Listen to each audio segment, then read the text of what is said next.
ശബരിമല സ്വർണ്ണപ്പാളി കേസുമായി ബന്ധപ്പെട്ട അന്വേഷണത്തിനിടെയാണ് കൊടിമരപ്രതിഷ്ഠയുമായി ബന്ധപ്പെട്ട വിവാദവും ഉയരുന്നത്. പഴയ കൊടിമരത്തിലെ വാജിവാഹനം എവിടെ, അഷ്ടദിക്പാലകരെവിടെ എന്നുള്ള ചോദ്യങ്ങളാണ് ഉയർന്നത്. 2017 പുതിയ കൊടിമരം പ്രതിഷ്ഠിച്ചപ്പോൾ പഴയ കൊടിമരത്തിൻ്റെ സ്വർണ്ണപ്പറകളടക്കം അപ്പാടെ മോഷ്ടിച്ചുകൊണ്ടുപോയി എന്നുള്ള ആരോപണവും ആശങ്കയും ഉയർന്നിരുന്നു.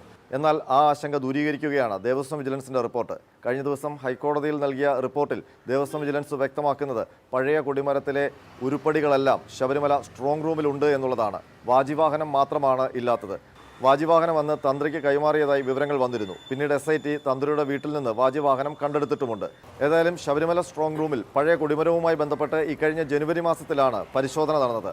ആ പരിശോധനയിൽ 15 സ്വർണ്ണപ്പറകൾ, 2 ലസൂനം, 2 മകരത്തല, മണിക്കുടം, മലർത്തുപത്മം, വീരകാണ്ഡം, വണ്ടിപ്പലക, അഷ്ടദിക്പാലകരുടെ വിഗ്രഹം, അഷ്ടദിക്പാലകരുടെ പീഠം അടക്കം 28 ഉരുപ്പടികൾ ഉണ്ട് എന്നാണ് കണ്ടെത്തിയിരിക്കുന്നത്. ഇതിൻ്റെ പട്ടികയും കോടതിയിൽ സമർപ്പിച്ചിട്ടുണ്ട്. അപ്പോൾ വാജിവാഹനത്തിനൊപ്പം അഷ്ടദിക്പാലകരുടെ വിഗ്രഹം കാണാതായതും വലിയ വിവാദമായിരുന്നു. ഏതായാലും അതും സ്ട്രോങ് റൂമിലുണ്ട് എന്ന് വ്യക്തമായിരിക്കുകയാണ്.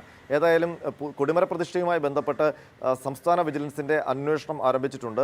വിജിലൻസിൻ്റെ പ്രത്യേക സംഘം 30 ദിവസത്തിനകം പ്രാഥമിക പരിശോധന പൂർത്തിയാക്കി റിപ്പോർട്ട് സമർപ്പിക്കാനാണ് ഹൈക്കോടതി നിർദ്ദേശിച്ചിരിക്കുന്നത്. ഏതായാലും ദേവസ്വം വിജിലൻസ് നടത്തിയ പരിശോധനയിൽ 27 ഭക്തർ നൽകിയ സ്വർണ്ണ ഉരുപ്പടികളുടെ വിവരങ്ങളില്ല എന്നാണ് കണ്ടെത്തിയത്. ഈ 27 പേരെയും സംസ്ഥാന വിജിലൻസിൻ്റെ പ്രത്യേക സംഘം മൊഴിയെടുക്കും.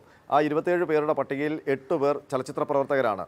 അതിൽ സുരേഷ് ഗോപിയുണ്ട്, മോഹൻലാൽ, രഞ്ജി പണിക്കർ, കരമന സുധീർ, ദേവൻ, ഷാജി കൈലാസ്, പ്രിയദർശൻ, നിർമ്മാതാവ് രഞ്ജിത്ത്, സുരേഷ് മേനക, ദിലീപ് എന്നിവരാണ് ഉള്ളത്. ഏതായാലും ഇവരടക്കം പിന്നീട് ചില വ്യവസായ പ്രമുഖരടക്കമുള്ള 27 പേരാണ് പട്ടികയിലുള്ളത്. അവരുടെ എല്ലാം മൊഴിയെടുത്ത് അവരെത്ര സ്വർണം വഴിപാടായി നൽകി എന്നുള്ളത് തിട്ടപ്പെടുത്തും. അതിനുശേഷം അവിടെ സ്വർണ്ണക്കൊടിമരത്തിൽ എത്ര സ്വർണം വേണ്ടി വന്നു, അതിൽ ഈ സ്വർണം ഉൾപ്പെടുത്തിയിട്ടില്ലേ എന്നുള്ള കാര്യം പരിശോധിക്കും. ക്രമക്കേട് കണ്ടാൽ അത് ഹൈക്കോടതിയെ അറിയിക്കും. തുടർന്ന് വിജിലൻസ് തന്നെ FIR രജിസ്റ്റർ ചെയ്ത് അന്വേഷണത്തിലേക്ക് പോകാനാണ് സാധ്യത.